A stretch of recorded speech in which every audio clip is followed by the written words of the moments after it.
Hi there, welcome back. So take a look at this guy and see if you recognize him. I'll give you a hint. He's actually a co-founder of one of the most iconic brands today. He was born in Cleveland, Ohio in 1934. And back on April Fool's Day in 1976, he got together with a guy named Steve Jobs and a guy named Steve Wozniak, and he helped co-found Apple Computer. And he was in charge of designing the first Apple logo, which looked like this. In exchange for that design, Ronald Wayne was given a 10% stake in the company.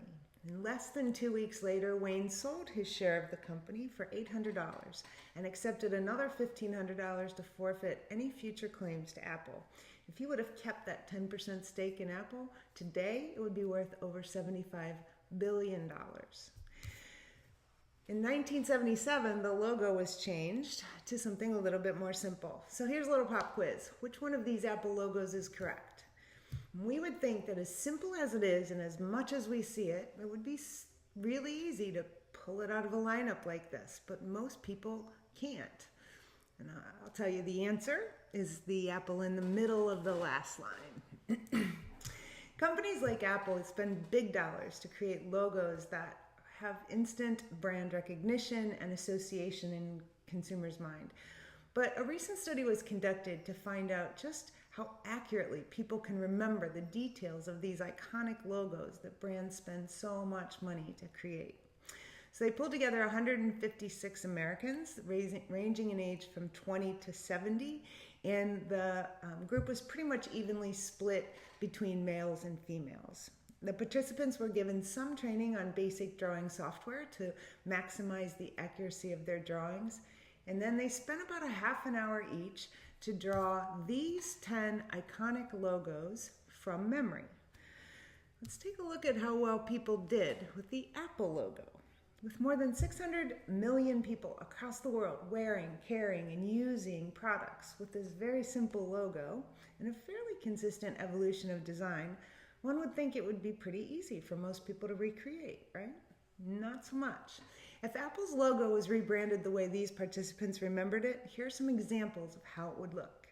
Only 20% were able to draw the logo almost perfectly, and more than 30% of the participants inaccurately drew a stem under the leaf. Most people remembered the bite, but a fifth drew it on the wrong side.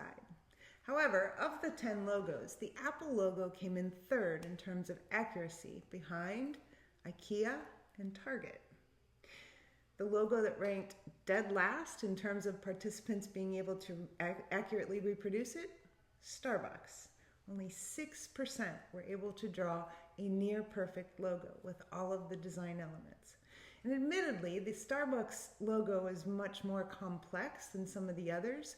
And most people remembered the mermaid, but very few people could remember all of the design elements and add all of the things that made that logo complete.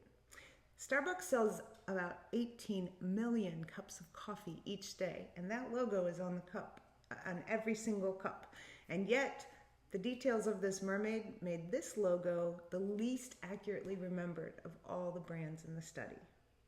Overall, the results showed that most people are really good at recalling brand colors, but shapes and elements are harder for us to recall.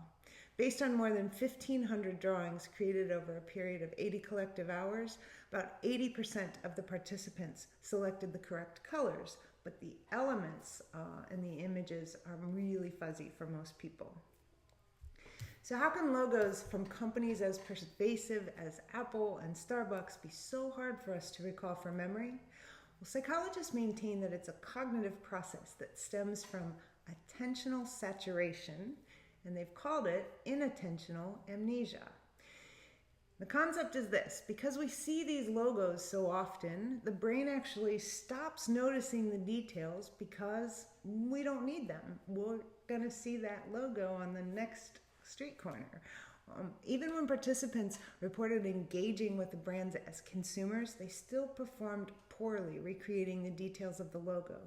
It's just another example of how our brains use this efficient and adaptive memory system to avoid storing unnecessary information.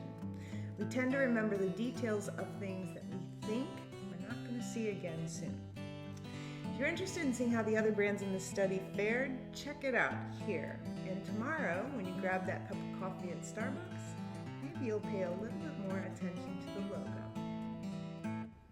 Want to learn more about how the brain works and how to make it work better for you? Check out my book, Happy Hour with Einstein. And remember, life is always better when you share the good stuff.